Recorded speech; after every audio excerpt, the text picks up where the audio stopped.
বর্তমানে ইমো অ্যাপসটা হয়তো বা আপনারা অনেকে ব্যবহার করে থাকেন। তো ভিডিও কল, অডিও কলের মাধ্যমে কথা বলার জন্য ইমো অ্যাপসটা খুবই গুরুত্বপূর্ণ ভূমিকা পালন করে। আর আপনারা হয়তো এটা জানেন না যে আপনার এই ইমো অ্যাকাউন্টটি যে কোনো সময় হ্যাক হয়ে যেতে পারে এবং আপনার গুরুত্বপূর্ণ তথ্যগুলো চলে যেতে পারে অন্যের হাতে। তো আজকে এই ভিডিওতে দেখাবো কিভাবে আপনার ইমো অ্যাকাউন্টটি সেফ রাখবেন এবং আপনার ইমো অ্যাকাউন্টটি হ্যাক থেকে মুক্ত রাখবেন। তো আপনার ইমো অ্যাকাউন্টটি যে হ্যাকও হয়ে যায় আপনি চাইলে খুব সহজে এখান থেকে দেখে নিতে পারেন আপনার মোবাইল ফোনের মাধ্যমে এবং আপনি চাইলে খুব সহজে এই অ্যাকাউন্টটি সেভ করতে পারবেন। তো এই সম্পূর্ণ কাজটা করার জন্য আপনাদের ফোনে থাকে ইমো অ্যাপসটা ওপেন করে দিবেন। তো আপনাদের ইমো অ্যাপসটা আপডেট করে না থাকলে আপডেট করে নিতে পারেন। তো আপডেট করে নেওয়ার পরে দেখবেন যে ইমো অ্যাপসের সেটিংসে চলে যেতে হবে। তো নিচের দিকে দেখবেন যে প্লাস আইকন রয়েছে, এখানে প্লাস আইকনে ক্লিক করে দিবেন। তো ক্লিক করে দেওয়ার পরে দেখতে পাবেন যে মোর অপশন রয়েছে, এখানে মোরে ক্লিক করে দিবেন। তো ক্লিক করে দেওয়ার পরে দেখবেন যে এখানে সেটিংস অপশন রয়েছে, এখানে সেটিংসে ক্লিক করে দিবেন। তো ক্লিক করে দেওয়ার পর আপনি এখান থেকে খুব সহজে দেখে নিতে পারেন আপনার ইমো অ্যাকাউন্টটি হ্যাক হয়েছে কিনা। তো আপনার ইমো অ্যাকাউন্টটি যদি কেউ হ্যাক করে থাকে অথবা অন্য কোনো ফোনে লগ ইন করে থাকে তো আপনি চাইলে খুব সহজে এখান থেকে দেখে নিতে পারবেন এবং তাকে ব্লক করে দিতে পারবেন। তো যারা ভিডিওটা দেখছেন তারা অবশ্যই ভিডিওতে একটা লাইক করে দিন আর এই চ্যানেলটি সাবস্ক্রাইব করে রাখুন এরকম আকর্ষণীয় ভিডিও পাওয়ার জন্য।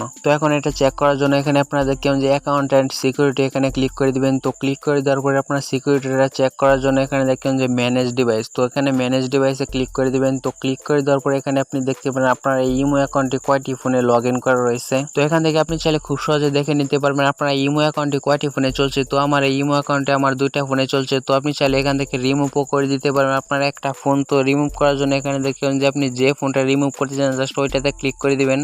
তো ক্লিক করে দেওয়ার পর আপনার এরকম দেখতে পারেন। তো আপনি যে এই ফোন থেকে আপনার ইমো অ্যাকাউন্টটি ডিলিট করে দিতে চান জাস্ট এটাকে ক্লিক করে দিবেন। তো আপনার যে ফোনে দরকার নেই জাস্ট ওই ফোনটাকে ডিলিট করে দিবেন। তো ডিলিট অপশনে ক্লিক করে দেওয়ার পর দেখবেন যে এরকম দেখতে পারবেন। তো এখানে ওকেতে ক্লিক করে দিতে হবে। তো এখানে আপনাদের যে ফোন নাম্বার দিয়ে ইমো অ্যাকাউন্টটি খোলা হয়েছে ওই ফোন নাম্বারে একটা কোড যাবে। তো কোডটি দিলে আপনার ইমো অ্যাকাউন্টটি সেভ হয়ে যাবে এবং অন্য কোনো ফোনে এটা লগ ইন করা থাকলে সেটা রিমুভ হয়ে যাবে। তো দেখবেন যে ওই কোডটা চলে আসলে এখানে দেখবেন যে দিয়ে দিলে আপনি ছাড়া অন্য কোনো ফোনে এই অ্যাকাউন্টটি লগ ইন করা থাকলে এখান থেকে খুব সহজে রিমুভ হয়ে যাবে। তো এখন দেখবেন যে এই কোডটা দিয়ে দিলাম এবং কোডটা দিয়ে দেওয়ার সাথে সাথে আপনি দেখবেন যে আপনার এই ইমো অ্যাকাউন্টটি অন্য কোনো ফোনে লগ ইন করা থাকলে এটা রিমুভ হয়ে যাবে এবং আপনার ফোনে লগ ইন করা থাকবে।